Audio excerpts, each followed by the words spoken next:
Hey everyone, welcome back to the Founder Shop Talk. Today we have Zheng and Aditya Sriram, founders of Pagio, the world's first AI native reading platform helping Gen Alpha fall in love with reading again. Pagio makes reading social, gamified, and personalized, meeting kids where they are and motivating them to read deeply outside the classroom. I'm very excited for this conversation, so let's dive in. Okay. So, Jerry, Aditya, thank you so much for joining me today. Yeah, Thank you for taking the time to speak. thank you for having us. Absolutely. So, would love to hear a little bit more about your background. So, what were you working on before Pagio? How did you come up, or ultimately, what led you to build a reading platform for kids and for students? Yeah, I guess I can go. Background, I was born in the US and then I grew up entirely in India. Finished my high school there and then came back to the US for college at Brown. When I came in, and the reason I chose to come to Brown is because I had no idea what I wanted to do. Sort of the traditional career paths didn't seem super interesting to me. And when I first came in, I thought, software engineering, and then, I got into quant trading for a bit. So I did internships in software and in trading, but eventually after doing those things, I realized that that wasn't the thing that was most interesting to me. And what I love doing was building. And that's sort of what I guess led me down the startup path. And I mean, I can talk a little bit more maybe about how we got into Pageo itself, but I'll let Jerry do his introduction. Yeah. Sure. Nice to meet you guys. My name is Jerry. I had a very similar background to Adi. I was born in Beijing, but I lived 4 or 5 years of my childhood in Canada. And then I went back to Beijing and I finished high school there. And then I came to Brown for school. It's exactly the same kind of idea. I loved Brown's open curriculum. I didn't know what I wanted to do. And then as soon as I got to Brown, everybody was like on this finance rush, at least in my circles, the econ circles. And I'm sure that if there's any college students listening to this, they'll know the exact same thing. Where it's Yeah. like you have this huge pressure to get into finance and banking, and I did that. I did an internship at a bank, and then I did some stuff for consulting and accounting work, and I realized that I didn't really love it. That I didn't like what I was doing. I was interested in companies. I was interested in how they formed and how they worked, but I didn't love the work that I was doing every single day. And so that's sort of how I got down and sort of became a startup founder, was through this experience that I had. And Adi and I actually met on the first day of Brown, literally the first tour that we took together. We were in the same group. And I just remember like being able to connect very well because of our shared like international backgrounds, Mhm. and also sort of this understanding that what we were doing here, we weren't super satisfied with. And we were always searching for something that was, a little more difficult, a little more meaningful to do than just like classes and trying to find a banking or CS internship there. That's really awesome background. And as someone with international background myself, like I salute you guys. I'm proud of the path that you guys are taking. So maybe taking it back a little bit to Pagio.app. So if you can maybe share a little bit more about the moment when you realized kids weren't reading deeply enough. Why did you start the app? And maybe talk a little bit, especially for everyone who's not familiar with the space. What is the core problem of Pagio solving in K-12 literacy word? I believe that's the main Yeah. category. Yeah, I can give a brief sort of overview. Is like, as Jerry said, we were always looking for something else to work on. And, throughout our first few couple of years at college, we used to talk about startup ideas, but I guess there was nothing that we felt we were passionate enough about, or that the problem was big enough that we wanted to work on. But eventually, and the conversation that started this off is like we started talking about how, his sister, my cousins, we noticed that kids weren't reading much anymore. And we also noticed that parents still want their kids to read. And every parent we knew was like, my kid is not reading enough. How do I make my kid read when there's TikTok and YouTube and video games? There's nothing to make books compete with that. And that was sort of when we started talking about this problem space. But we really, I guess, the moment where we realized it was like a real problem was when we started seeing all these news articles come out about how reading scores have been dropping in the US and they're sort of the lowest they've been. And on a related note, there's evidence and reports that kids are reading a lot less now than before. And reading for pleasure is dropping. And that's correlated with the reading scores not being where they should be. And so we started looking into this further, and we started talking to teachers, we spoke to like 100 teachers, schools, administrators, librarians, parents, students, and all of that, I guess, confirmed the problem, which Yeah. is that a lot of kids knew how to read, but they simply couldn't find the motivation to read full books, and they lacked the stamina to go through these full books. Yeah. Uh, for me, reading was a deeply personal problem. English wasn't my first language. I grew up in Beijing for the first 3 years of my life. I developed there my language. And I remember going into a school in Canada and not knowing a single word of what was being spoken around me at like 4 or 5 years old. And Yeah. the only reason why I was able to develop my language skills, keep it throughout my middle and high school years in Beijing, was through reading. And so I read a crap ton when I was a kid. And that's the only reason why I was able to get into Brown, straight from Beijing, because of that literacy base that I developed. And that was deeply frustrating for me that my sister wasn't reading to nearly the same extent that I was. And I was going through literally like my Goodreads from way back in the day and just like looking at like what books I read at her age. And I was trying to talk to her about these books and she hadn't even heard of any of them. So that was like a very like mystifying moment for me in that point.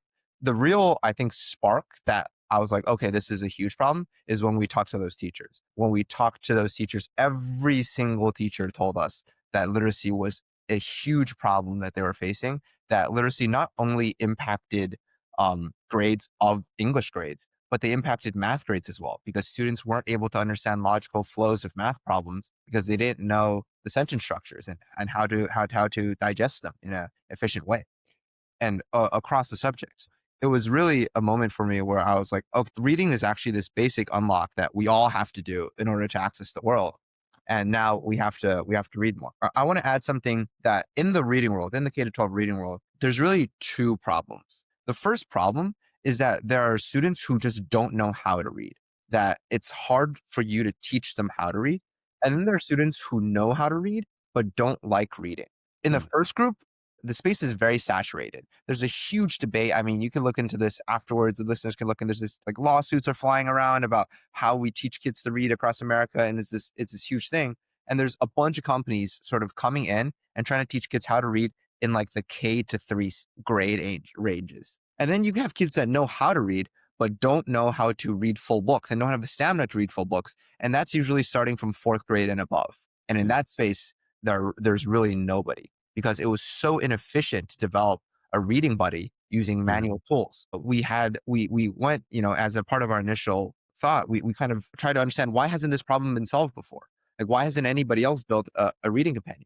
And we realized that the reason for that is because these companies would have to hire people to read books, write up summaries from their reading, and then use those summaries to then develop like transformative content and develop supplement tools. And that was immensely time laborious. It was like a laborious process. It was cost inefficient. You'd have manual labor. And even in that kind of space, there were companies that succeeded. And to us, it was absolutely incredible that LLMs understand English better than anybody on earth, and yet they weren't being used in literacy education and to promote reading.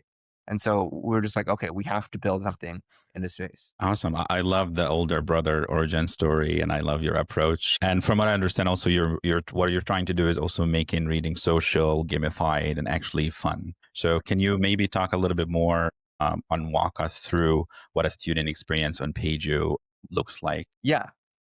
So this started off with a very simple, the reason why we even tried to do that was through talking to teachers. There was this really interesting dynamic that we were experiencing. We talked to teachers and parents and schools about what they were buying, what literacy products they were already using, what they were spending their dollars on. And then we talked to the students on what they actually use. And we realized that none of the students actually used the things the schools bought. Students didn't like using them. And we talked to the students and then about like, what do you actually like to use? And it was all like Duolingo, BlueKit, GimKit, Prodigy, all these kind of gamified tools. And we realized that, okay, students probably want a gamified version of that. There's another very specific caveat that we discovered, which was that you can't make something too easy. That's how you lose a student's attention. The reason why we believe that, companies like Duolingo might not be working that well is because they were making the product and their lessons a little too easy. and then rewarding students for doing super basic things. And students would then eventually just lose interest because they were just doing it to get the rewards, and it just wasn't following through. We realized that we had to create a gamified platform that had enough friction so that you can learn and grow from the books that you're reading, but also engaging enough so that you would stay on it and there was motivation loops to be on it. But to be very specific, and Adi can jump in at any time, Pagio is a post-reading engagement platform as of now. So what students do, well, students will read books wherever they read books, either physical, Kindle, online, wherever. And then after they read a section of that book, they can then come back to Pagio to engage with our features. The reason we can do that is because we understand books chapter by chapter, and we've kind of developed methods to reduce the amounts of hallucinations, or just essentially eliminate hallucinations that can happen. So, I mean, you can go to ChatGPT and you can pull out a book from your shelf and you can ask ChatGPT, what's in chapter 8 of this book? And ChatGPT will probably hallucinate something for you. We've definitely had that problem, and teachers are frustrated with that problem as well. And so we needed a way to eliminate that. We have, and we understand essentially every single book chapter by chapter. And with that knowledge, we can then use to develop gamified kind of motivation loops. A very simple one for that is just getting a quiz on the chapters that you're reading. So you read a chapter, you take a quiz, you get points, you can exchange those points for rewards. That's like the most basic, boring way that you could kind of motivate kids to do so. We really want students to be motivated to do it, not because of the rewards, but because of intrinsic motivation. And how we discovered the method that we used to kind of increase this intrinsic motivation was actually to reward students that went through a lot of struggle. So the more you struggled, the more we rewarded you. And that actually gave you confidence in what you were writing. A very simple idea of that was write a story, publish the story so that everybody can see the story. And the more likes you get on your story, the more points you'll get. And students then have this like kind of social pressure to write a really good story, to develop a plot line, to develop characters that were lifelike and real, and develop their writing skills, and also get points from that way. And if you're a student and you see your story get 13 likes, 15 likes, 50 likes, that gives you a little bit of self-confidence in your writing. You're like, okay, I can write something that other people like. And then they're more motivated to write a story the next day and the next day and the next day, and publish like longer and longer stories. And we just wanted students to feel that, instead of like, write me a story that nobody will ever see, and then based on your character count, we'll give you some sort of reward. That system doesn't work. So there was a very clear difference that we had to engineer in that sense. Just to add to that, like, is any specific features are you finding resonating most with your early users? Anything that you really liked or they disliked and you had to change it? Yeah. I mean, I can sort of talk about, like, this is, again, illustrating my previous point. Quizzes were a feature that we didn't expect kids to like. We actually made quizzes very hard because we were like, okay, kids who kind of had to do these quizzes, we should reward them a lot because it's boring or whatever. And we realized that the more difficult we made these quizzes, the more kids enjoyed them up to a certain point. If you give like a third grader like a advanced quiz, they just don't understand what's going on. But up to a certain point, the harder we made them, the more people came back and did these quizzes because they were kind of motivated to do so. That's not our most popular feature. Probably our most popular features are the articles. Yeah, so I guess the way the articles work is when you come onto Pagio, we ask you about the things you like in real life. So this could be sports, music, video games, YouTube, whatever. And we use those interests to create personalized articles with sort of like vocabulary games in there. Kids really like reading things that they like in real life. So if a kid is passionate about baseball, we give them an article that relates baseball to some real world event. So they feel like they're learning something about the world, but also it's related to their interests. And then we help them develop like the vocabulary through that. So they like fill up words, difficult words into blanks, and then they get points for doing that. And I think that's that's one of the most popular features. Another feature that is pretty popular is also something that relates to their real life. And this is something we changed in the platform, which was we basically incorporate more features that relate to the user's real life. And one of it is a chat feature where you can go and say, I've read this book up to this chapter, and that chat feature knows everything you've read in the past. So all your book history and your interest in real life. It sort of connects the two and gets you to write about that, write or speak about it. And the kids really enjoy that because it connects what they do in their real life to a book. And this is not something that you can do at scale without AI. So, like, this is something maybe a parent could do with a kid if they read the book, but a parent may not want or have the time to read every single book. And for a teacher, it's out of the question with like 100 students. And that's sort of the value that Pagio brings. Yeah, like a really basic example is if you're reading Harry Potter and you're reading Quidditch and you play soccer in real life, our models will ask you, what do you think about soccer tactics that can be used in Quidditch? Tell me about your soccer. Tell me about Quidditch, why you enjoy it. Tell me about what do you think about Harry's kind of actions in the book. And so that kind of thing is really engaging, as you can imagine, for a student who really wants to connect things together in their real life and that needs somebody to talk to and they need a point to do that. Also, we can connect your previous book history to your current book.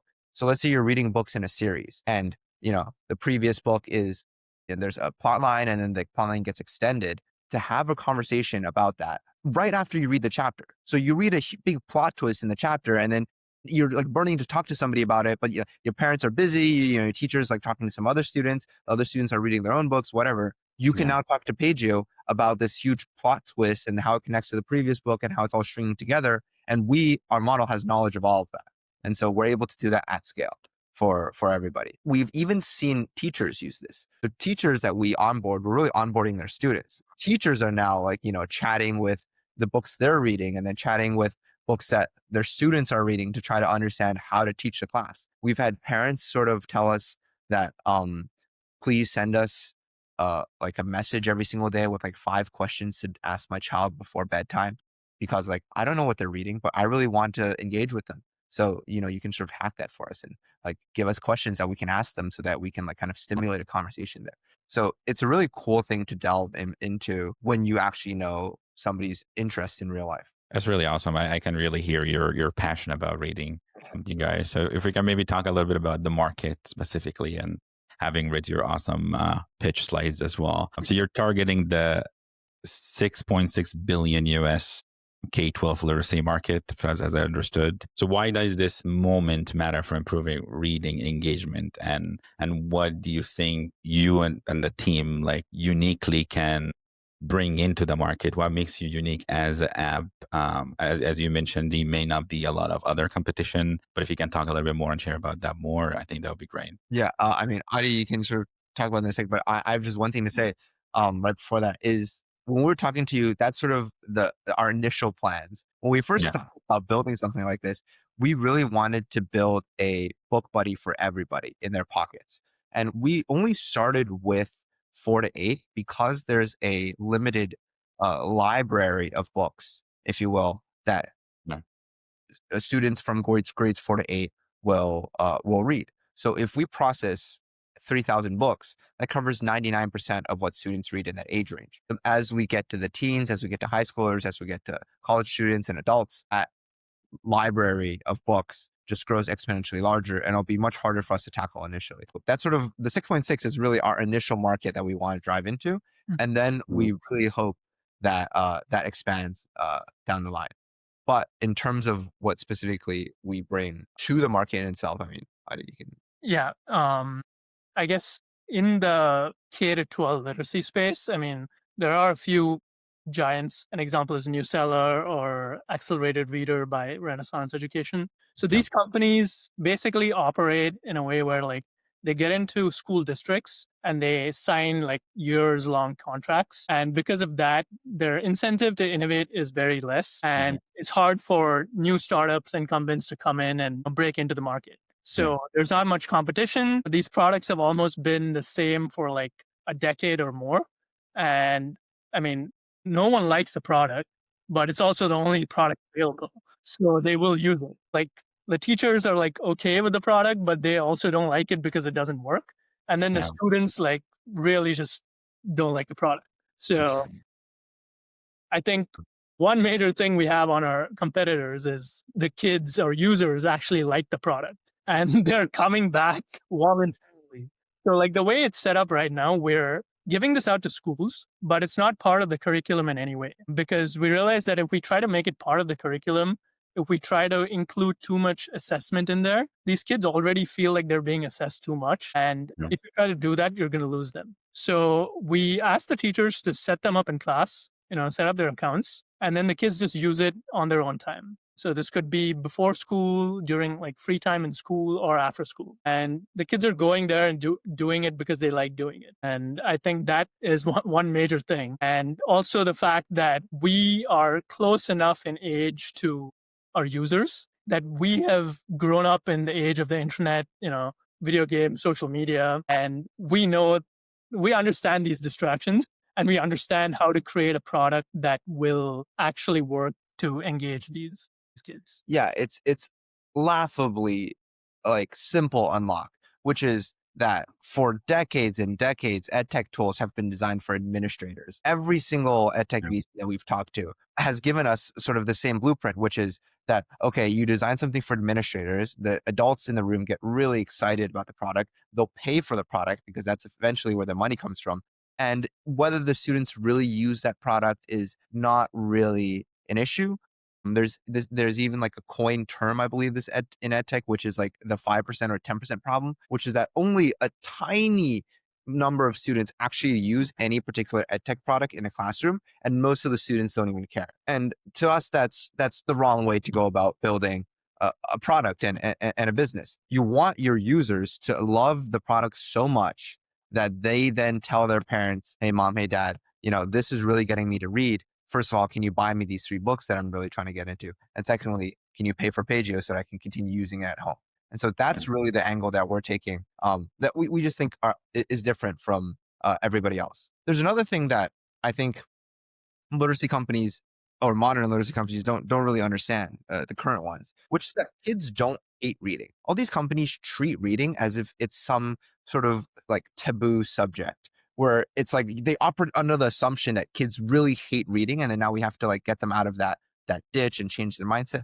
We've discovered that to be totally untrue. Kids don't hate reading.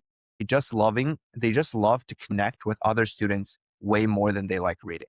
And the easiest way to connect with other students is through social media, TikTok, video games, whatever it is. We need a way for students to enjoy consuming a piece of content that has been carefully thought out by thousands of authors, and then connect with other students based off of that content.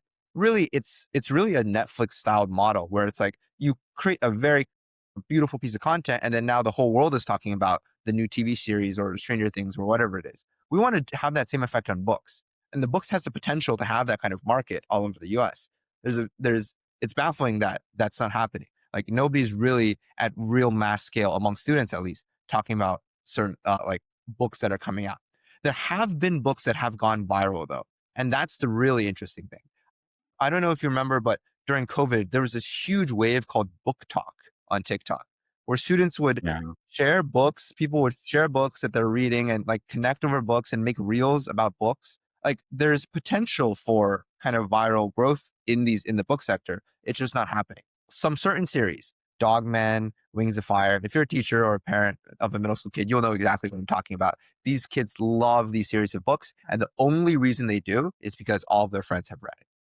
And so we need a way to have books have that kind of, or at least have the chance to have that kind of viral success among students in the middle school ages. I mean, it's really great to hear. Like a lot of what you guys have been talking about really resonate with me, and I'm really excited about seeing where Pagio is heading. And that's actually my next question. Just curious of what you're building right now. I know you're in the building and bootstrapping phase and early stage phase. What are you excited about coming next, or anything you're building that you're excited about, or where Pagio headed next? Yeah, that you can share. Non-features lift that we're working on right now. In terms of the features, we're releasing like leagues, which is a common feature in game structures. Yeah. Just leagues, Silver League. So, I mean, the idea is like, right now, the way it's set up is we just have like a single leaderboard, but where our user base has grown enough that like the kids see too many people on the leaderboard, and then they like, some of them get like discouraged or demotivated. So we need to split them up into leagues to make them feel like, they're making progress, at regular intervals. So they go from bronze to silver to gold. And yeah, that's really from like video games. Like we play video games in our childhood. we know that if we're on a single leaderboard, it's annoying because there's one person who's like 1,000x your points, and then you're just like, I'm never going to catch up. It's way better to see like, okay, I'm in the top 20% of my league. If I read another 3 chapters and I answer questions, I can move on to the next league. And that's a lot more motivating for students to see. That's awesome.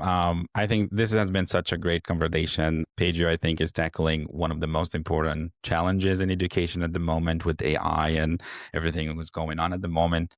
So getting kids genuinely excited to read again, I think it's an amazing idea, and it's really rooting for you guys. But just to kind of, for everyone out there, like where can people can follow your journey or learn more about Pagio and maybe connect with you if they want to? Yeah. Visit, Pagio.app. Pagio. Wait,